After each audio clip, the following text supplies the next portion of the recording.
Hello all. I was glad to get a message from a student that needed me to do homework problem for number 9 on the Wednesday's homework October 1st.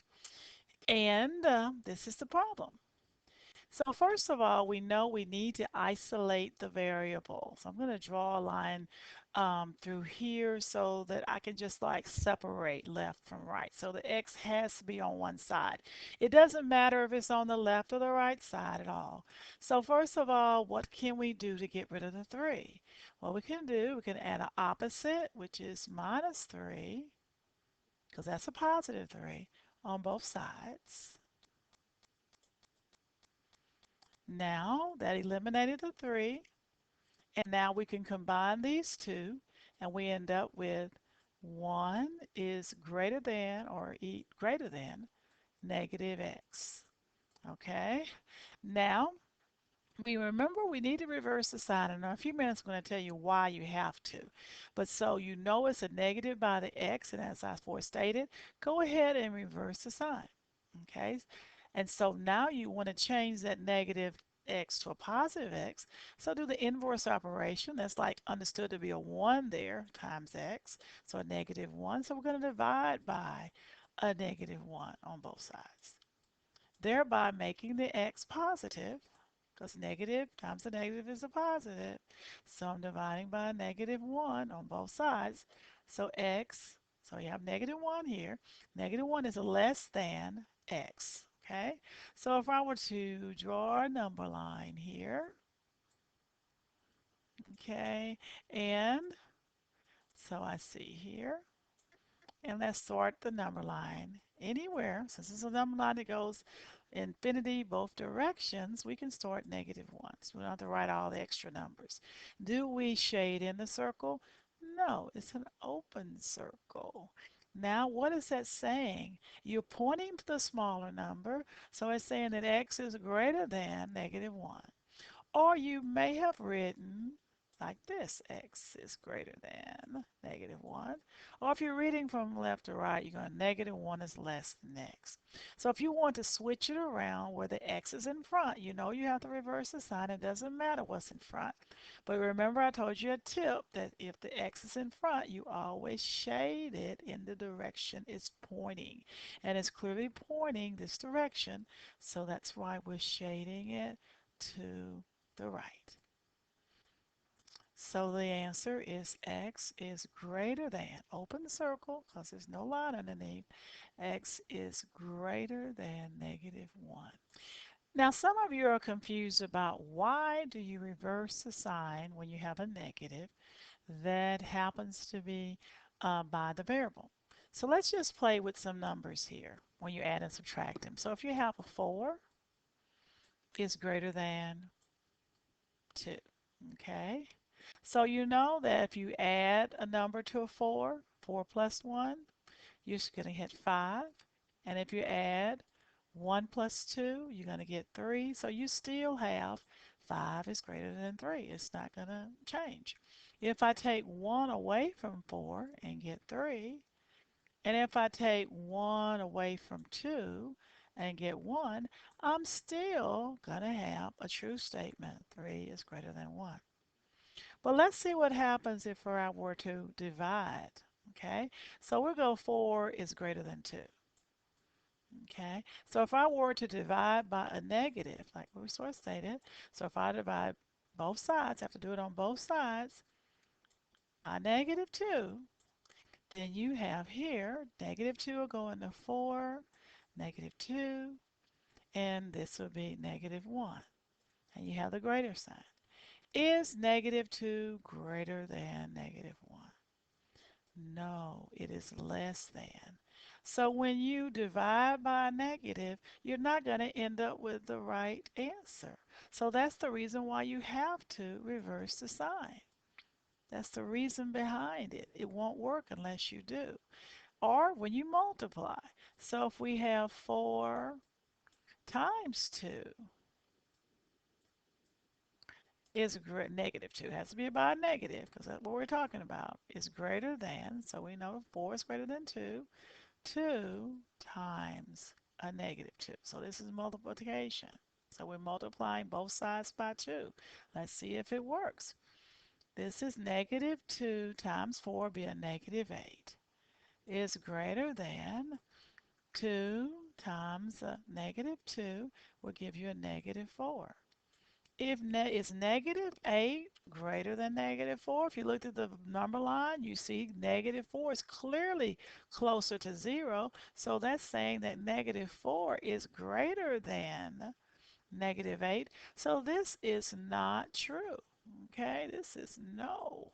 So now, if you reverse inequality, because what you did was you multiplied by your negatives, that means you have to reverse the direction of the sign to get a true answer. So now I switch to the version of the sign, and now I see that negative 8 is less than negative 4. Now for this particular problem, you have 2x minus 3 does not equal 7. So we first solve the equation to determine what it's not equal to graph. So we go through the normal procedure of solving equations by adding an opposite, do the additive inverse of what's being added to or subtracted from. You don't go immediately to multiplication. Okay, you see that negative 3, in other words, it was minus 3, so we're going to go plus 3 on both sides.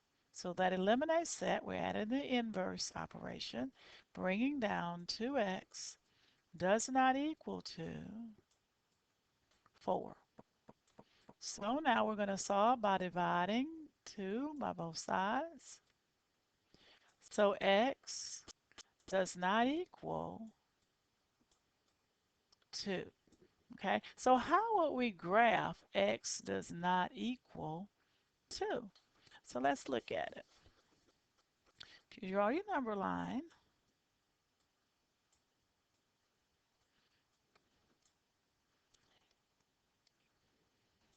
okay, as you stated, I had subtracted, I needed to add because this is a minus 3, so I'm going to add 3 to both sides. And once I add the 3, 7 and 3 is 10. Now the last step is divide both sides by 2. X does not equal 5. Now, how do you graph x does not equal 5? First of all, we locate or mark a 5 on our number line. And we know that it's going to equal everything but 5. So it said x is not 5. So it's everything else, both positive and negative, saying x is not 5.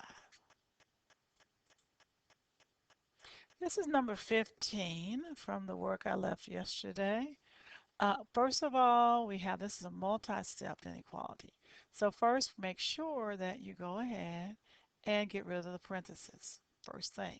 So you have 7x plus 4 is less than or equal to 4 times x will give you 4x. 4 times negative 2 will give you minus 8 plus 3. Now we must combine like terms here. So I'm just going to rewrite everything from the front. 7x plus 4 is less than or equal to 4x minus 5. Okay, now what do we have here? Okay, when I've written the problem, I didn't have the x on the end, and the problem on the paper, you have to have the x with a 3. So let's go ahead and combine these like terms. Instead of the 8 and 3, we have to combine the 4x and the 3x, okay? That gives us 7x minus 8. We add in the 4 and the 3. Now let's just put the x's on one side and the numbers on the other. So if you want to go minus 7x, and you can see what's happening here. Looks like those x's are going to cancel out, so you're not going to have any x. It's going to be 0. But you do have 4 is less than or equal to negative 8. Is that a true statement? Is 4 less than or equal to -8. So you know that's not a true station. No, a few true statement. So this answer is no solution.